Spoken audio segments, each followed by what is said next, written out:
Hello, I'm Jimbo Paris, and welcome to the Jimbo Paris Show. So, today we have Helena Philip, and she's a fitness coach focused on helping people and moving them in the right direction towards their goals in life, in both their mind and also their body.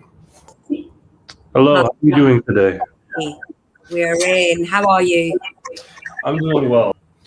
So, can you kind of begin by giving me a brief summary about yourself, who you are, what you're about, and what your message is? Okay, then.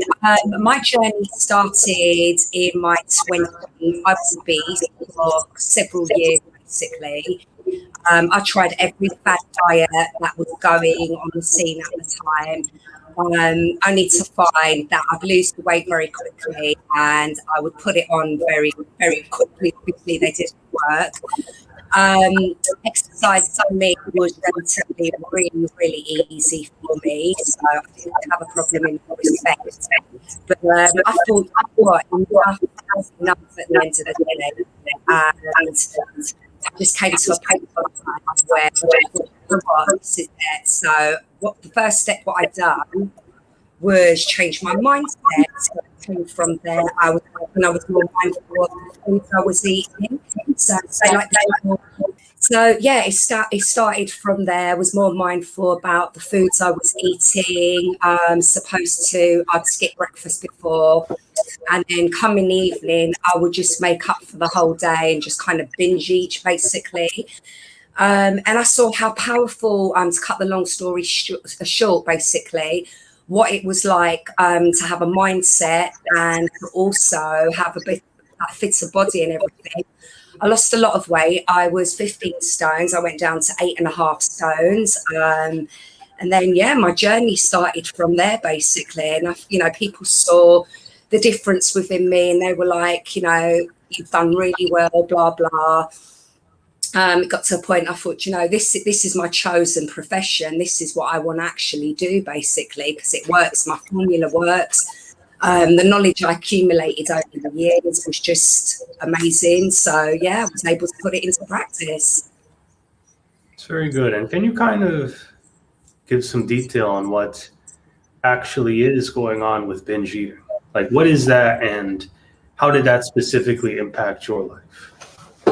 I felt quite trapped. The kind of foods I was eating, like, say, for instance, I'd go without the day, eating no breakfast, and then I'd have something like 7 packets of crisps. I wasn't really a chocolate person, I was more savoury, but I was a sucker for crisps, basically. So sometimes 7 pack. Sometimes, when you get them mega packs where you get like 12 of them, I could eat them in one go, basically. Just eat wrong foods, fast foods, greasy chips, stuff like that. And yeah, that's it. And when you started doing this, how did this motivate you to then start helping other people with their bodies? Obviously, I saw the difference. Kind of leading the way of others. So it helped me to actually work. So yeah, in that respect. And how did this get you to then go into bodybuilding eventually? I was in the gym one day with one of my male friends. He was competing and he said for a joke, "Why don't you join me?" So I just looked at him and I thought, "Do you know what? Game on. I had 4 months to prep. Boom, I've done it." So that it started from there. The first bodybuilding competition, I just found out that my feet were fractured, so I was awaiting surgery as well. So I had that added bonus on top of it. I got put in an unfair category.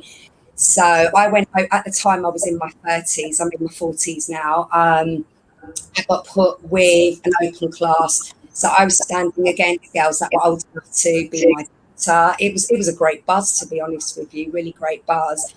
And back in 2019, that was my second bodybuilding competition. I came second in that. So I was put more in my age group as well. And it was just the whole process, the whole experience of it.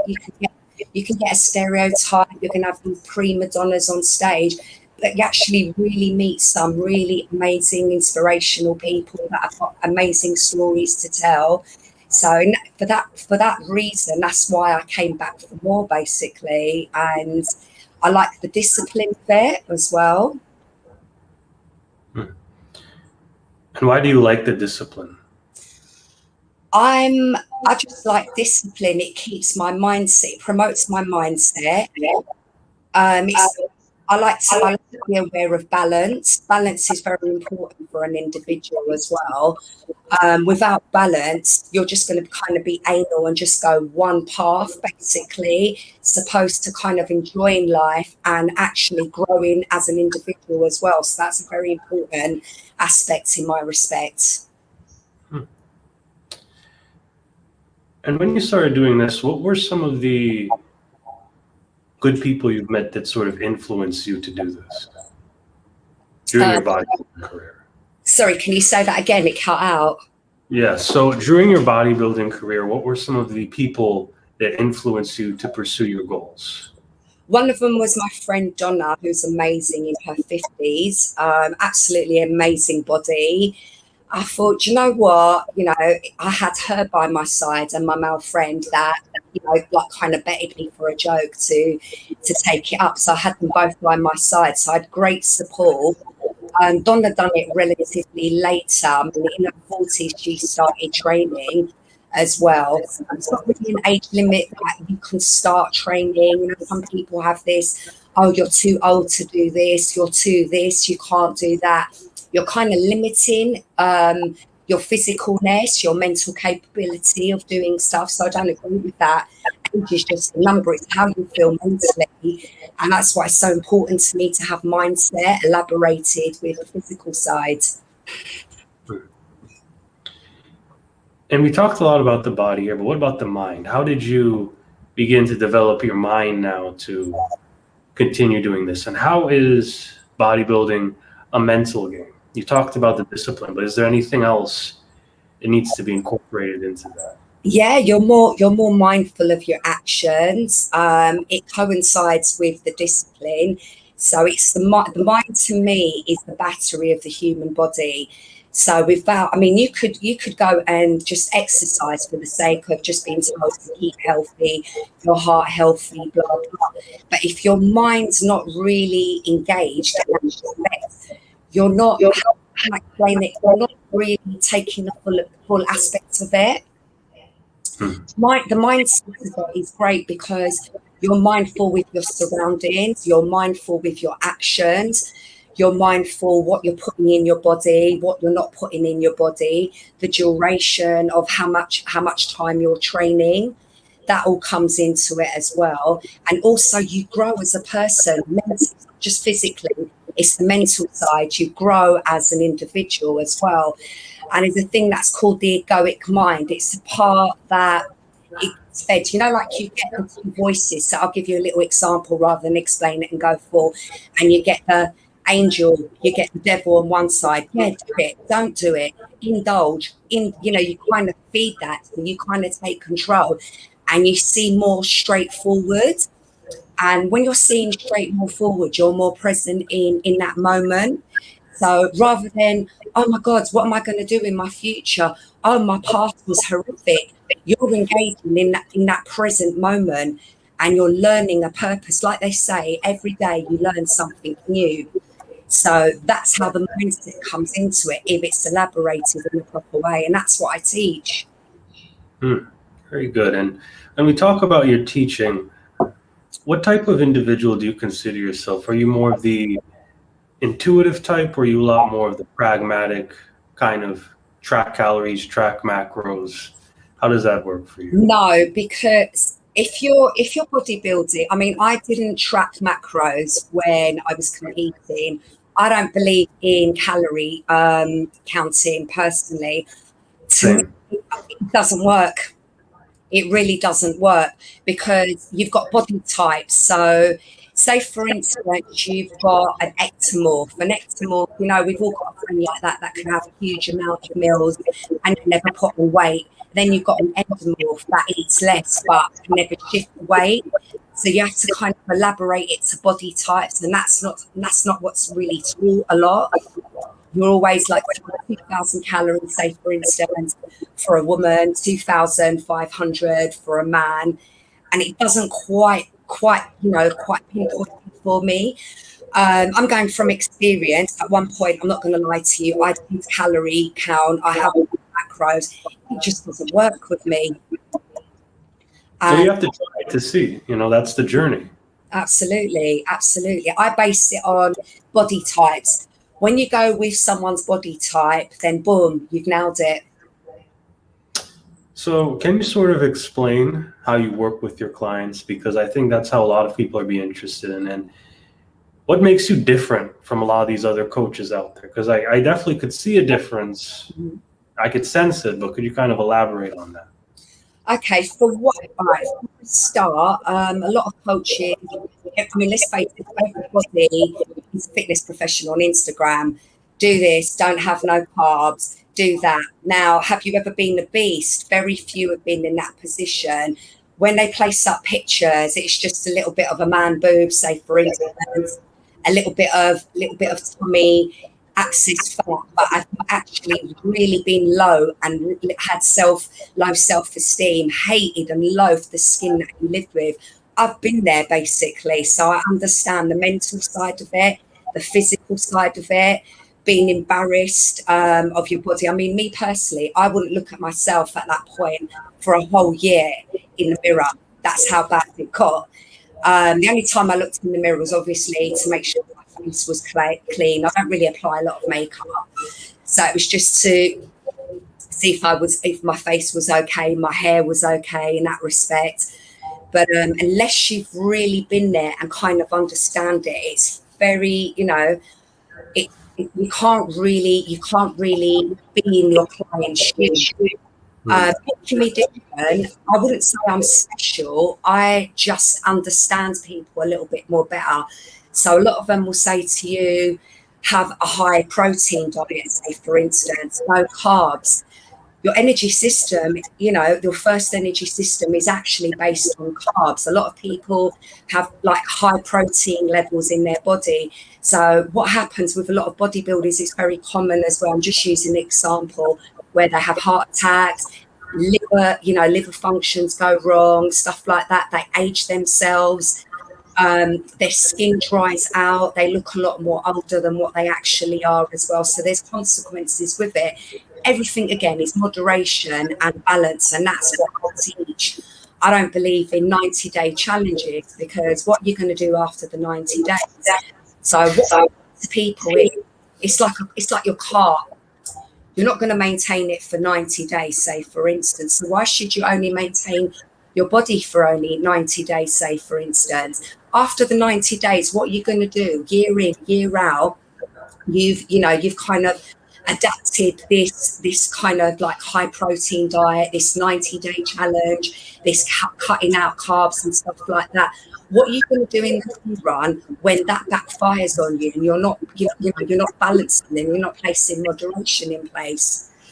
The other thing is as well, I place mindset as well. That is the starting ingredient to anything.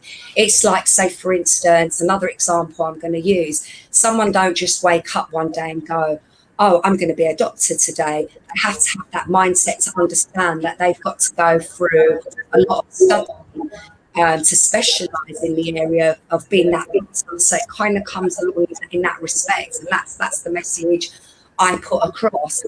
What makes me different also, I can't stand celebrity stuff, because this celebrity's done that.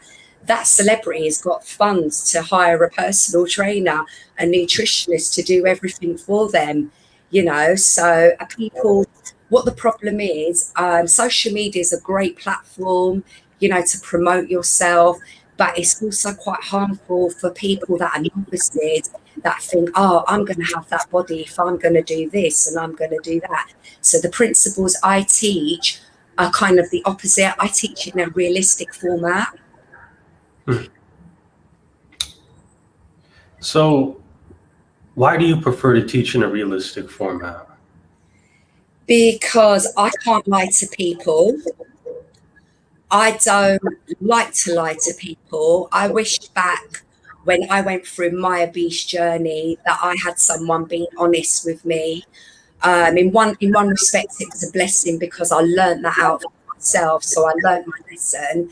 And that's what obviously brought me to the path that I'm at now as well. But I have to be real in the matter. You know, it's like, say we have a TV program, how can I get this body and I get that body when that individual, I mean, over here in the UK at the moment, Love Island is a big thing.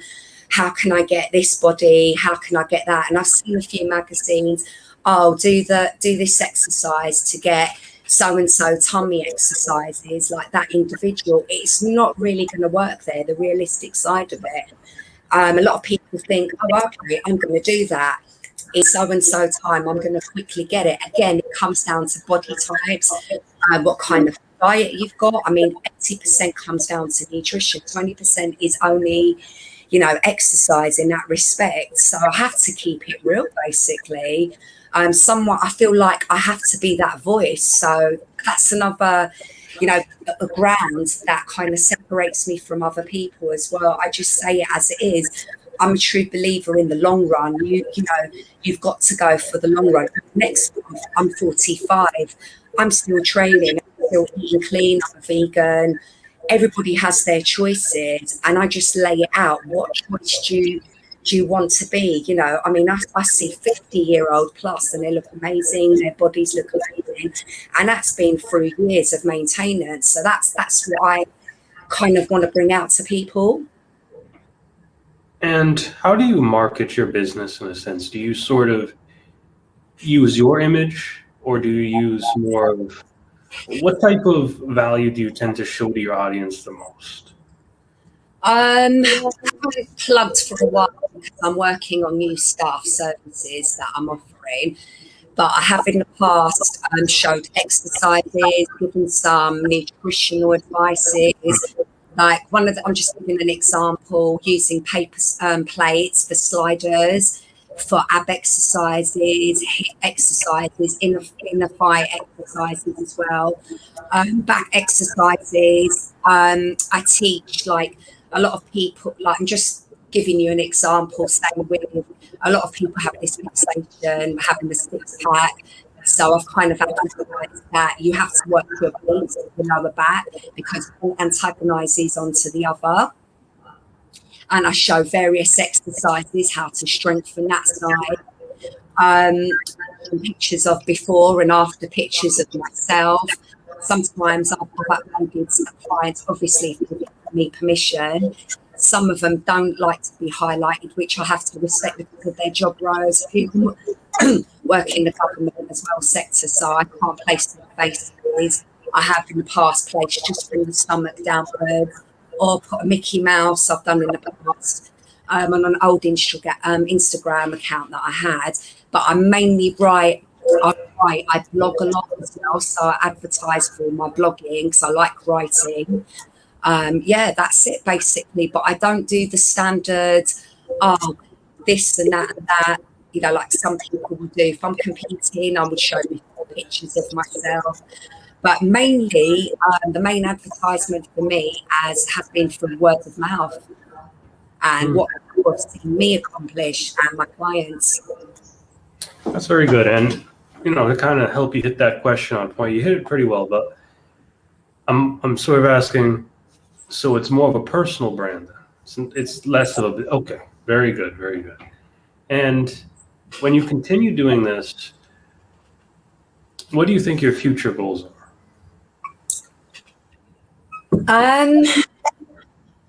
To answer that, I'm a Buddhist, so the morals of Buddhism, we live in the present moment. So rather than jump that goal and go into the future, you're learning every day. So I have to kind of keep in the present moment. And sort of, did that Buddhism kind of have a reflection on how you perceive health? Because I think a lot of people right now are looking at you to have an optimal mindset when going about weight loss. How do you think people can improve their lifestyle by staying in the present moment and sort of using your approaches to pursue maybe a diet or a lifestyle of eating? Okay, firstly, when you're in the present moment, you acknowledge your surroundings. So I'm going to take you back to when I was obese. I had a vision how I wanted to look, but I wasn't going about it the right way. So how I done it, I paused and I looked around my surroundings. I looked at me as an individual, what I wanted to get from myself. So I started writing a food diary. I would suggest people have a food diary. So in the food diary, you write what you're eating, your emotions, your mental state as well has an impact on the kind of food you eat, your relationships with food. So that's another starting point. Another recommendation is to look through your cupboards, what's in your cupboards, basically. Get rid of crap stuff, place it with good stuff as well, and just take it in baby steps. Everything is baby steps. Once you take them baby steps, you kind of see forward, right? So when you see, you kind of have that opening gate to look forward. So you're more accustomed to, kind of like say to yourself, okay, I'm eating a bit more healthier. How am I feeling? Now, in my case, and with a lot of my clients that I've worked with that have done it in this way, they kind of like open that gateway mentally and they enjoy doing it. That's the first step. So once you've kind of got past that baby barrier, you evolve it and you take it a step by step. So even 30 minutes, you build it to an hour of exercising. Then you kind of see what kind of exercises you enjoy. So the gym's not for everybody. You can take cycling up, swimming. You can work from your own home, as well. So that's another aspect of it. Now, you mentioned having a relationship with food. Why do you value having a relationship with food, and how would you consider a healthy person's relationship with food versus somebody that's more on the unhealthy side? Okay, having a good relationship with foods. Now, not everybody's going to sit there and eating a clean diet all the time. It's fine to indulge now and again in certain foods. If you want to have a cake, that's fine. I mean, through my journey and some of my clients as well, I say to them, look, treat it as a treat. Learn to have moderation and balance. That's another key aspect of it. So you've got to, rather than supposed to indulging every single day, why not once a week? And then once you do that, you kind of like have this relationship with yourself and the food, and you're thinking, this is actually better. My skin's looking better. I'm actually got more energy within myself. I'm actually feeling more better. I mean, when you're eating crap, you're going to feel crap. Simple. There's no way around it at the end of the day. You're going to have this guilt. Oh my God, I've just indulged in this big ghetto chocolate cake. Oh, what am I going to do? I'm not going to eat tomorrow. And then boom, you're back to square one. Why not, why not teach yourself balance? Everything is balance. And, I think that's the most important thing, because it has to be sustainable. Absolutely. As human beings, we only have so much discipline. And when we run out of that, we have to, we resort back to our old habits. Absolutely. And when you sort of pursued this lifestyle, obviously when you were bodybuilding, I know a lot of bodybuilders have to use discipline when it comes to that contest prep. How did you get through that phase? Because bodybuilding is, as interesting as it is, it doesn't seem like the most natural thing to do, dropping weight, getting super, super lean on stage. That must be very difficult. I'm going to be honest. The first time I entered the competition, I only had 4 months. I was training quite a lot at the time. That was really easy for me. I'm not going to lie to you. I was eating really clean. I was experimenting certain things, so I can give a bit more to my clients. So the first one, very, very easy. The second one in 2019 was extremely hard for me. One, I was nursing my dad, who's no longer with me. He passed away last year. So that was mentally really, really hard for me. I'm not going to lie to you. When you're lacking sleep, you're running to hospital, having to take a sick person. They're in pain and agony. Mentally, it exhausted me. I won't lie to you. But what kept me going and myself being sane was the training and knowing that I had the goal to reach. He wanted me to do it, so that was I kind of felt that I was giving back to him as well. So that for me, that I had to put more time to prep with the second one, supposed to the first one, but the mental side was harsh, really harsh. But you came through it, and when you came through this, how do you counsel sort of your clients? Like, what are some of your best client success stories that you've had? I had one lady, she went through, she had twins, her husband was cheating on her and he left her and wanted a divorce, and he made her feel like that. I'm not going to lie to you, mentally and physically. She did accumulate a lot of work. Now, I was introduced to her from a friend. She became a good friend of mine in the end. I worked with her for 3 years. We took it baby steps. Through the duration, I taught her certain exercises to do within herself. She adopted meditation, which I'm a really big fan of it. It actually helps calms the voices down inside the individual as well, and it keeps you a little bit more focused and forward. Now, I'm not going to give you this ball and say to you, oh, within 3 months she had this dream body. When I say we took it in baby steps, I worked with her for 3 years. In the duration of the 3 years, she got really fit. I'm not going to lie to you. She adopted a great relationship with food. Being a mother to her twins as well, she was able to show her children an example of healthy living, healthy eating, what it does to an individual, and how working on yourself has benefits and you grow as an individual. So I was really, chuffed with that story. And she didn't just grow as a person. I mean, I speak to her now still to this day. She's kept the weight off. She's still continuing. It was just great. I was just greatly honoured the fact that I taught her that road coming from a novice. Now she knows exactly what to do. She doesn't need my help. And that's what I like to do. I like to teach my clients. It's not about just taking their money and going, right, I'm going to take you through the gym. We're going to do this today and we're going to do that today. I'll do this so you can come back and keep paying me. It just makes me feel good that I've done my job and I've taught that person how to kind of manage their weight so they can go away with it. Because in this job, I understand I'm not going to have clients for a lifetime, but if I can give them my philosophy and my method and they can take that away and apply that for the long run, I've done my job. Very good.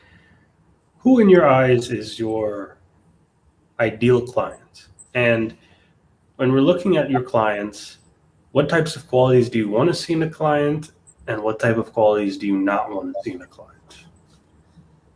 I will work with anybody who's willing, to meet me halfway. The kind of clients I don't want to work with are people that procrastinate, won't listen to direction, do completely the opposite. Look at me like a fairy godmother that I'm going to wave this magic wand and boom, they're going to get their results. It just don't work that way. A few times I've had to terminate people that have had that mindset. They've gone away, gone with other people, seen it doesn't work, they've come back. So I draw a contract. So I assure them, they have to ensure me, should I say, that they're willing to work under my terms.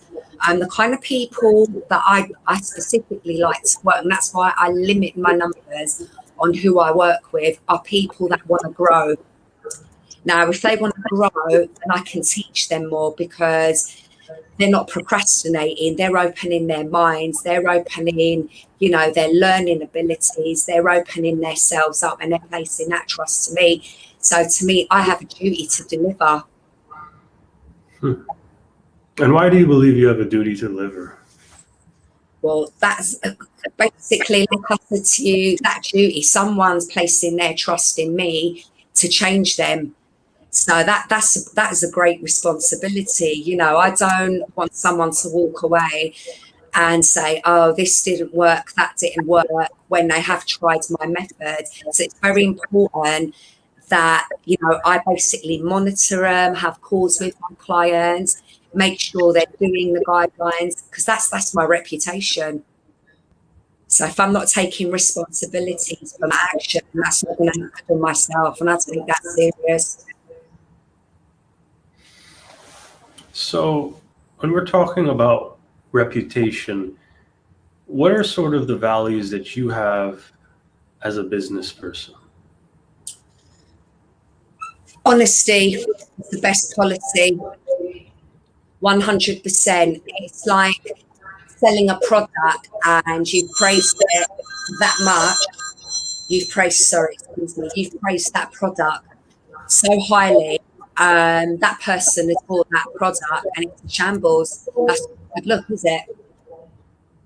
And when we're talking about all of this, when we talk about your products and other things, can you sort of provide me with your website and a lot of the products and services that you're providing to your audience? Yeah, I offer life coaching.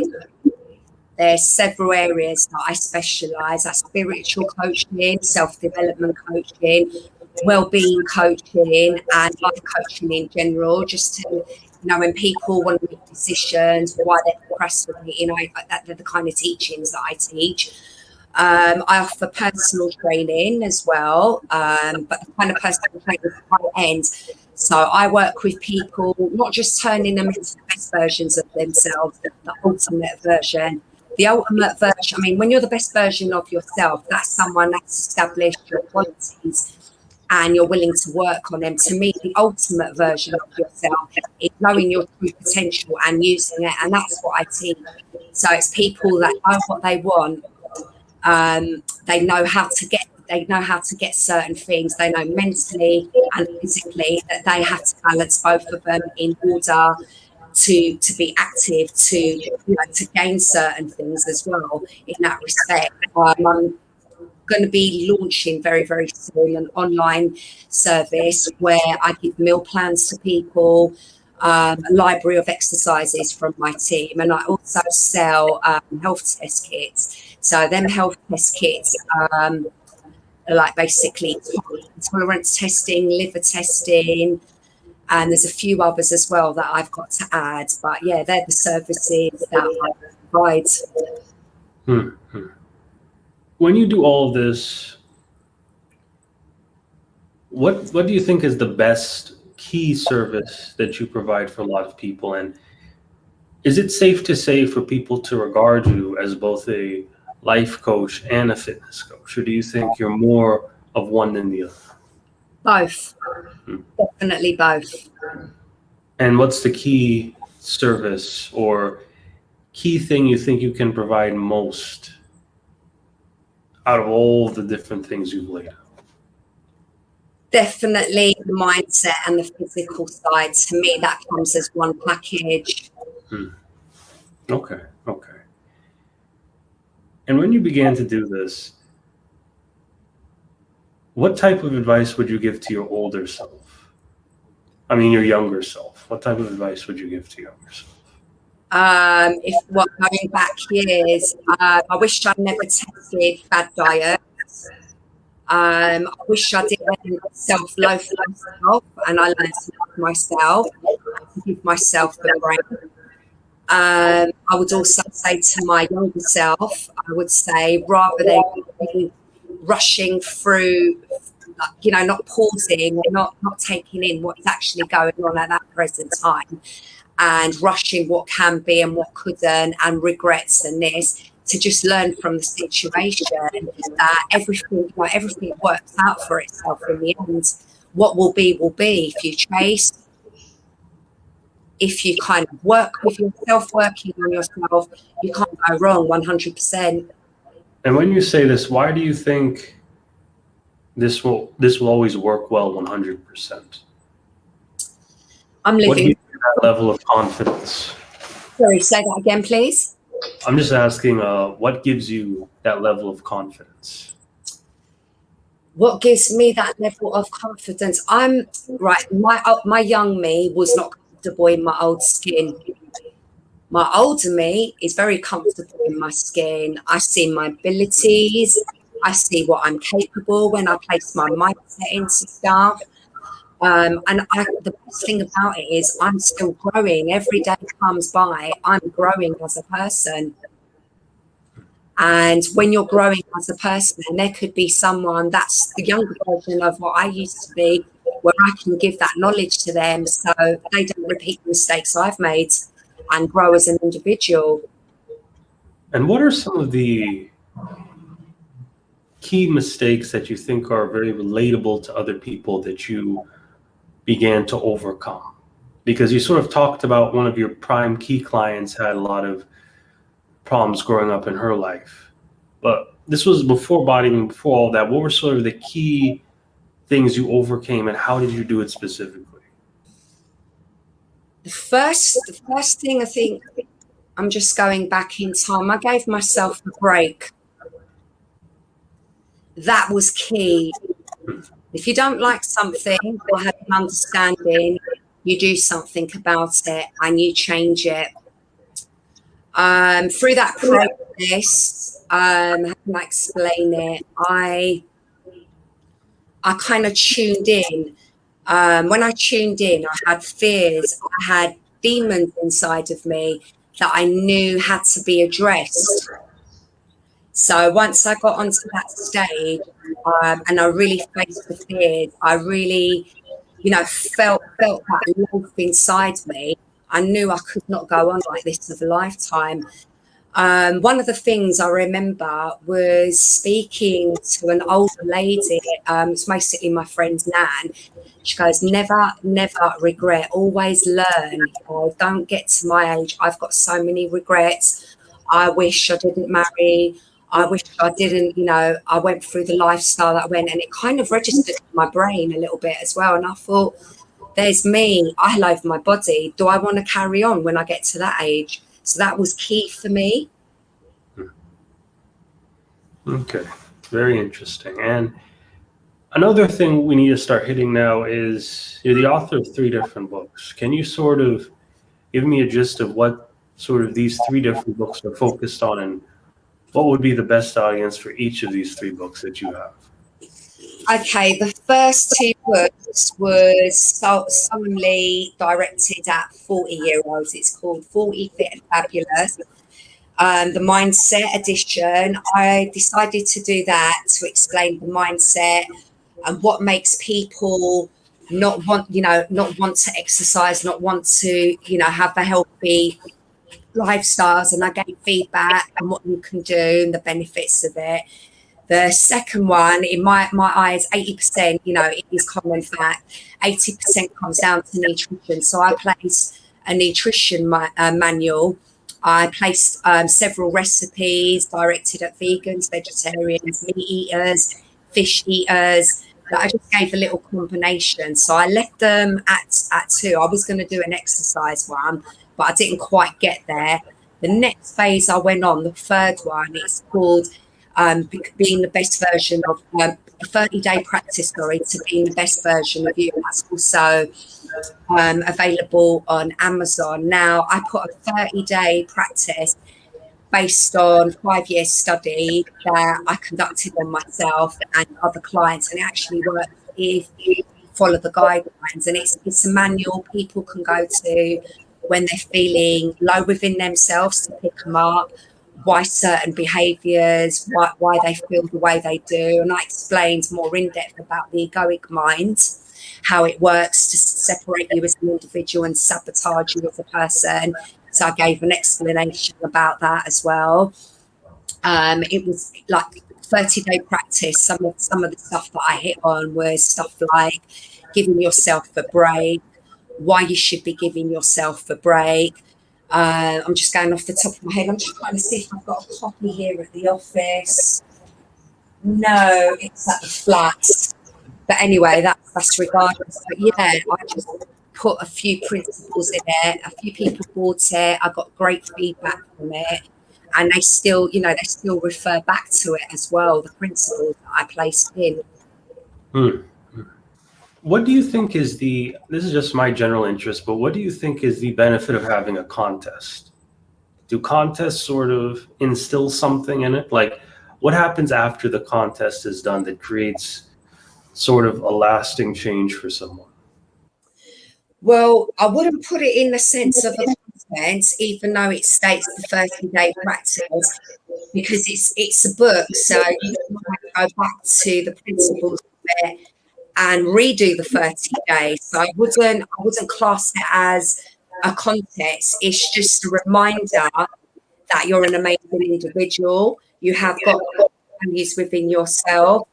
You can be the best version of you. It doesn't matter what someone says that you can't, even them inner demons within yourself. So I wouldn't put it down as a contest. The only contest an individual I would give advice to is competing is with themselves. And that's kind of one of the aspects of the book. So you're kind of seeing your weaknesses are highlighted. So you kind of like have this to refer back. A lot of people that bought my book have gone back to it when they felt trapped within themselves, self-assessments, and they've gone through it. Like, oh my God, I forgot this. And they get reminded. And sometimes, like, you know, I mean, we live in a hustle culture. When you think of it, it's just go, go, go, go, go. People sometimes, you know, don't sit down and don't breathe. So going back to the book, referring to certain contents of it, especially where it explains a bit about the egoic mind and how it separates you and sabotages of your good qualities as an individual. It kind of wakes that person's spirit and it kind of refocuses them. And it's like, okay, I'm having a bad week. I've got this. I'm a better, stronger person now. And that's one of the things about establishing the best version of yourself and bringing it to the surface, knowing that you've overcome and you've grown. Even if it's a month apart, you know you've got it in you to change and not go back 10 steps forward. You don't really see it as a contest because it's sort of a way of you proving to yourself and building your own confidence that you can then apply later on to other things in life. Absolutely. Okay. That's the purpose of the book and the 5 years research that I done to write it. Okay. And with your other book about being 40 and fit, why do you think it's different for people of that age to be healthier or do something differently compared to someone who's a little bit younger?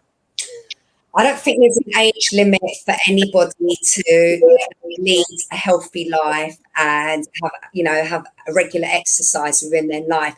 I'm mainly with the 40 fit and fabulous because I have friends in my age group and I wanted to inspire them, say to them, look, you know, it's never too late. So I kind of done it in that respect and I kind of placed myself forefront. It's worked for me. I was 40 at the time. I think actually 41 at the time. So I kind of used myself as an example to say, look, it still works. You know, like you can apply it as well, but that's not one of the main principles that I preach about with age, but it was more to inspire the older generation as well. It's not just a young, because I inspire every age. Age limit ain't what I base it on. There's people that are parents, so I kind of, you know, use tactics like you have children, showing them being active, showing them, you know, leading healthy, eating your vegetables, the aspect it has in the long run. That's more the principles I'm getting at. Even though the title was 40 fit and fabulous, it applies to anybody basically. It's not specifically saying, oh, you have to do this only if you're in your 40s, but as I said again, that's the title I use because of my age. And what do you think is the number one solution that can solve a lot of people's binge eating problems? You got to look. That can apply in a different way because some people can binge eat through low self-esteem, how they look at themselves, how they loathe themselves. And going from my experience, I'd binge throughout the day. I didn't eat, and I felt like crap afterwards when I'd done it. I'd go to bed sometimes straight away. I knew it was wrong. I would, because that's kind of, it's not a tricky question. I've got to kind of answer that so it can apply not to just one set of people, but to several set of people as well. But within binging, you've got to look at your times. Say some people work at night, so you've got to kind of adapt. Some people do a 9-to-5 job. You've got to adapt. You've got to kind of pinpoint what works with you and what doesn't. That's very important. But you've also, what another way, what I would say to people to highlight themselves, why they're doing what they're doing, is to keep a little food diary journal. I would ask a question like, mentally, how are you feeling at that time to do what you did? And most likely the circumstances are going to be, I feel low. It was a quick fix because I didn't have time. I felt rubbish. For women on monthly, say for instance, someone peed me off. That's the likely answer you would get someone to take them actions. And why is it so important for people to know what emotions they have specifically tied to food? Because you're more in tune with yourself. You see how you've adapted and matured emotionally as an individual. Certain people can't deal with emotions. Other people are more mentally stronger than other people. But my point is, if you're not acknowledging them and not placing them onto the surface, how are you going to know your weaknesses to your strengths to apply it and strengthen that process and grow as an individual? So what do you think are the advantages to being in tune with what you're actually eating compared to somebody that just tracks calories? Because I think a lot of people are just focused very heavily on just calories in, calories out. I'm basically saying being mindful versus tracking calories. Why do you think being mindful gives somebody such an edge? You kind of look what you're, I mean, all right, let me start again. Counting calories, it doesn't work. And I'm going to explain that. Over here in the UK a few years ago, our UK government assigned Weight Watchers. Now, Weight Watchers is actually owned by Heinz Company, and their method is calorie counting. Now, it did not solve our issue of obesity over here in the UK. I explained before with body types, different body types, one might apply to the other, vice versa. What I would say is, being mindful, you're going to know what works for you.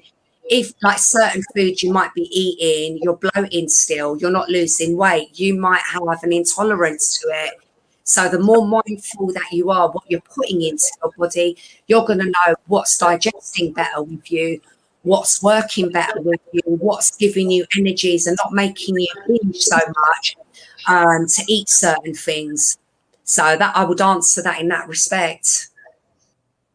Do you have any other testimonials from clients who like to talk about? Because you talk about one key client that was very interesting. Are there any others that you'd like to provide? It's quite a few, actually. I've worked with so many people over the years. Like, okay. I've got. Let me give you a suggestion. So let me give you a suggestion. So maybe somebody more on the binge eating side. Could you say how they sort of fix their issues working with you? Okay, I worked with a young lady who had bulimia, basically, eating disorders. I've worked with people with a few eating disorders.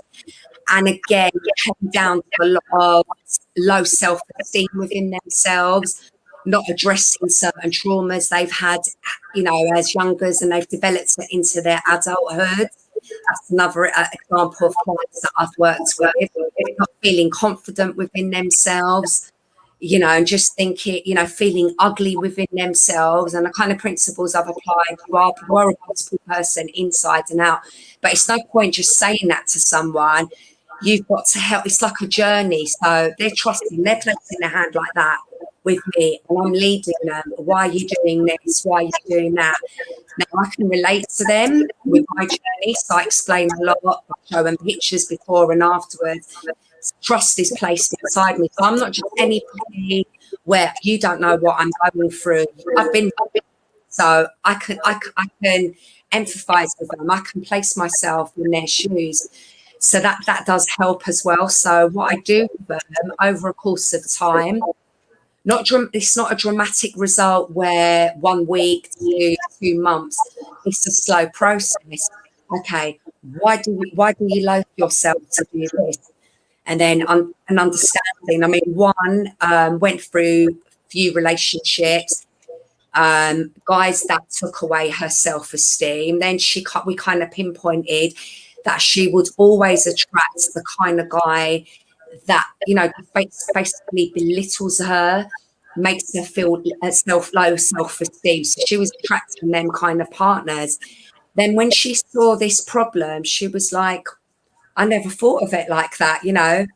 She changed it around, blah, blah. And then once she applied that process, a bit more confident, she was meeting guys that were more confident within themselves.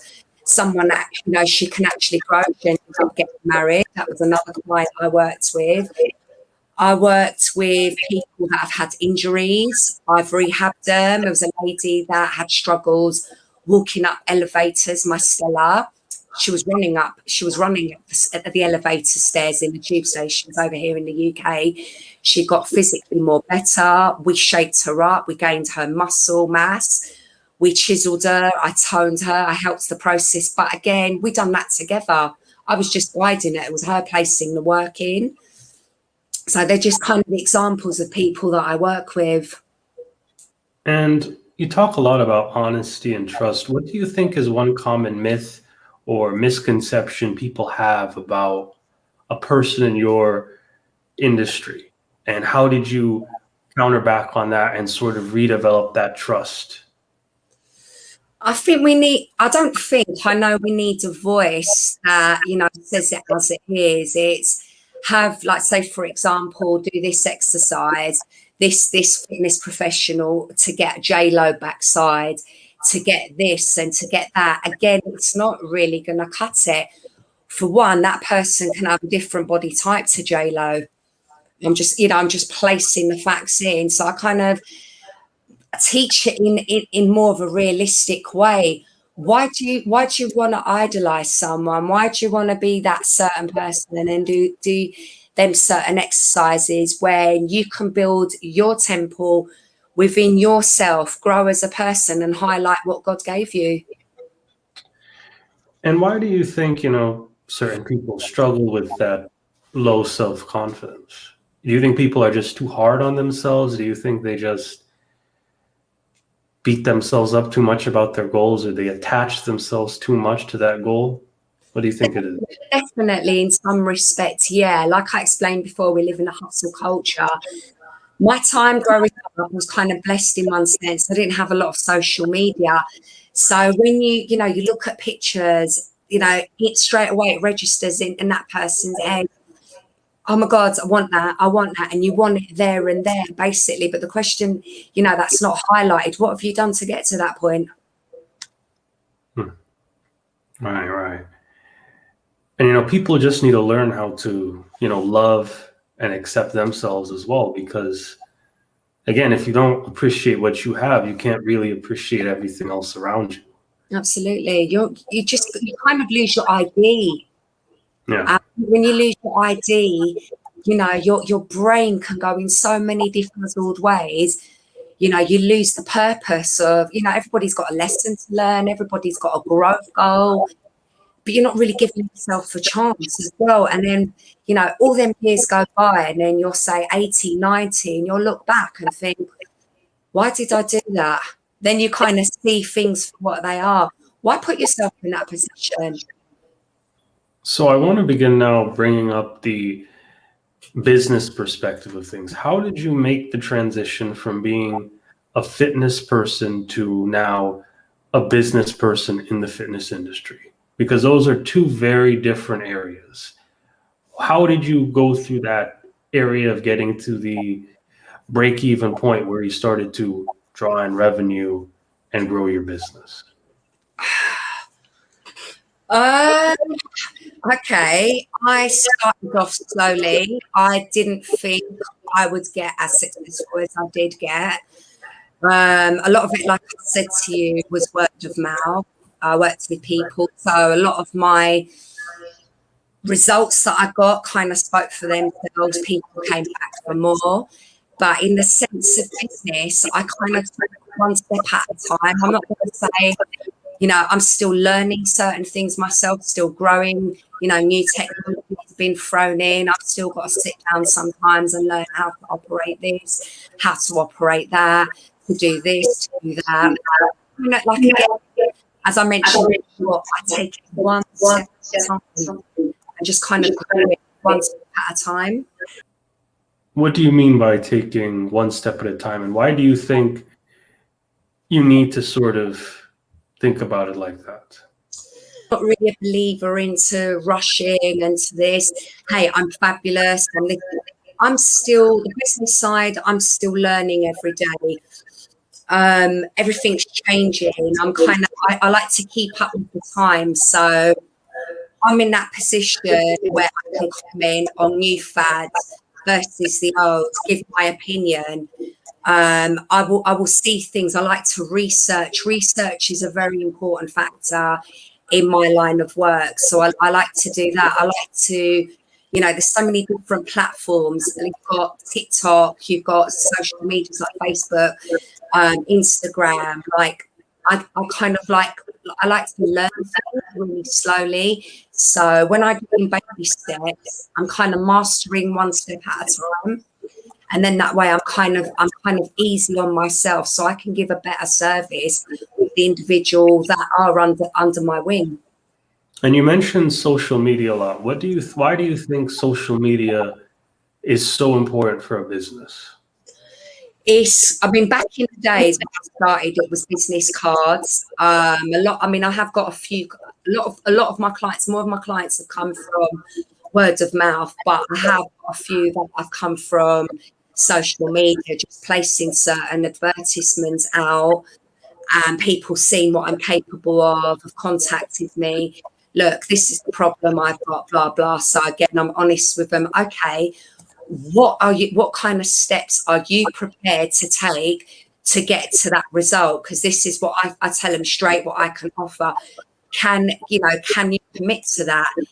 And then it's like, they'll go back and think about it and come back. But in the meantime, I'm plugging knowledge. So it's like, this woman knows what I'm talking about. For once, we have a few people have complimented me the fact for once we haven't got someone that's gone on about fad diets, 90-day challenges. So it kind of gives the novices a better understanding to start on a more positive note, opposed to a 90-day challenge. To me, a 90-day challenge, after 90 days, what you're going to do you go back to your old standards? So they're the kind of principles I preach out through the platforms. I put my books on there as well. So a lot of people have bought, my sales have gone up, using it in that respect. My intolerance test kits as well, that I advertise as well through social media. That's brought up my sales as well. And not only that, it lets people know of the new services, even though I have a website, to get out there basically and to, to see what I can offer and what I don't, if it's suited for them or not. So that's your piece of advice. Use social media, use it to get out there. And when you have a social media, when you push out social media content, people want to subscribe to that content. What are they going to sort of expect from you? Realism, saying it as it is. I expect them, like, giving an understanding and a learning principle of the long run. No quick fixes, the importance of balancing oneself, how mindset can be applied, and just growing that beautiful person that's inside of all of us, and becoming the ultimate person that knows what they want, knows their value, knows the importance of showing up for themselves. And so social media is more of a tool for you to build more of a closer relationship with your audience, but your website is more for selling those products and services. Is that sort of how your infrastructure works? No, I'd say hard level social media kind of directs them to my website. But when you think about it in terms of contacting me, they can contact me social media and my website. So kind of in that respect. And when you do all this and when all this sort of comes together, what type of advice would you give to someone else that would like to reach the same place you're at right now? What I would say to them is give yourself a break. You got to love yourself before you love your surroundings, to give out love as an individual. That's really, really important. Write down your flaws, your weaknesses, and give yourself a chance to change them into strengths. Everybody's possible of doing it. I mean, we've all heard of someone having a really abusive childhood, a wife being battered, and they've changed their lives around. They haven't done it, just waving a wand. They've acknowledged they've had some traumas go on in their life, but I guarantee you, they've given themselves a break, and that is key to everything. You have to give yourself a break. Good, giving yourself a break. And you also sort of talk about your religious affiliation and meditation and Buddhism. And can you sort of go more into that in a sense that how do you think people can elevate their minds through certain things such as that? Well, with my Buddhism, I respect all cultures. I was christened a Christian, and that was a preference. That was a personal choice that I made.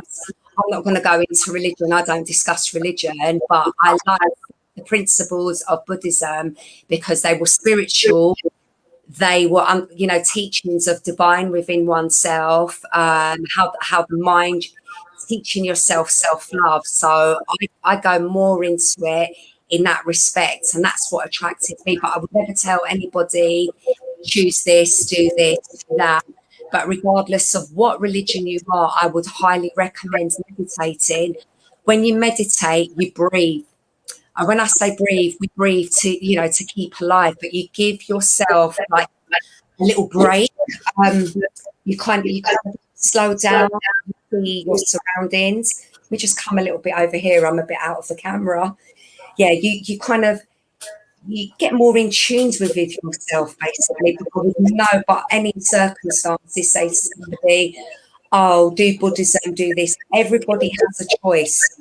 I've chosen my path. I respect the next person choosing their path.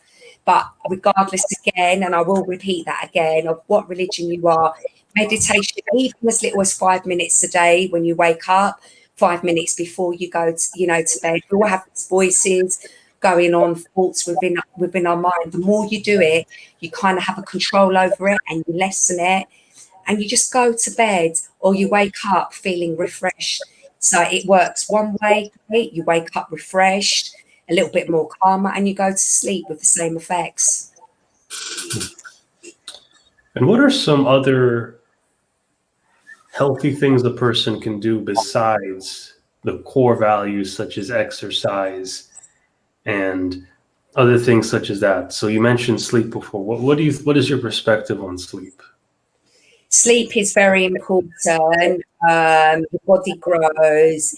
It strengthens your immune system. It's good for the mind as well. Lack of sleep, you can actually put weight on if you're not sleeping great as well. Sleep's good in relaxing, reducing stress levels. It's very important. I mean, if I don't get my 8 hours, I'm groggy. I can't function. And at the moment in the UK, I'm really sweating as well at the moment. We're having a heat wave at the moment, so it's really uncomfortable at night time sleeping. So I've been restored to napping during the day, which I don't do. But if my body needs it and I haven't got a client, I'm going to do that so I can be refreshed for the job on hand. And you mentioned another thing too, time management. How do you think time management falls into all of this? Because that's also very important too. Time management is extremely important. But the only tips I can give to an individual, because I don't know everybody's schedule, if someone said to me, blah, blah, then I can kind of direct them. But what I would say to any individual listening to this podcast regarding time management, you've got to sit down there, write your schedule, your days, and write down when you've got free time to when you haven't. Is a good way to assess your circumstances. There's some people that have got kids, and it's a little bit more harder. Why don't you go an activity? Another suggestion in respect to get exercises, some fresh air for the children as well. Like I said, everybody's different. You just got to work the times that works best for you. When you pinpoint that and you have an understanding of that, you kind of like look back and you think, oh my gosh, I've wasted an hour here watching, say, Desperate Housewives or this TV show or that, where I could have been a bit more constructive. So that's my best advice I would give to an individual. And when we look at all of this all together, what do you think is some final words or remarks you would like to say to the audience?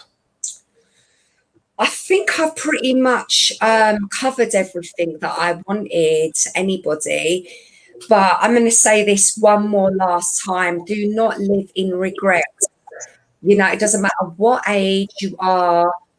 Start off nice and fresh. Be easy on yourself. Just self-love. When you put that, radiating inside you, trust me, it attracts other people, goodness into your life. We've all heard of the law of attraction. I'm a great believer in that. You stimulate negative thoughts, you're going to bring negative thoughts towards you. You stimulate positive, good thoughts, you're going to stimulate them back to you and attract that. You could attract, amazing people, amazing experiences in your life. I would say that to an individual, it's really, really important. You've got one life. I'm not going to preach to you and say, yeah, get up, exercise. That's your choice. But what I would say, if you do take some of the advice aboard, I promise you one thing, you will not be disappointed. Take it in, baby steps, one step at a time. Go easy on yourself. And I guarantee you, in the long run, and that's what it matters, and that's that present moment, building it up to that future long run, it will work within yourself. You'll become that amazing person that you was destined to be. It's easy said than done, but give yourself a chance. It's not going to happen over 90 days. Self-development, it happens every day. Wake up, pay attention, and the lessons are there, and you'll see what's what. Don't go back in years and regret, oh, I should have done this, I should have changed that. Take control now. All right. Well, I'm Jimbo Paris, and this is the Jimbo Paris Show. Thank you again. You're most welcome. It's lovely talking to you.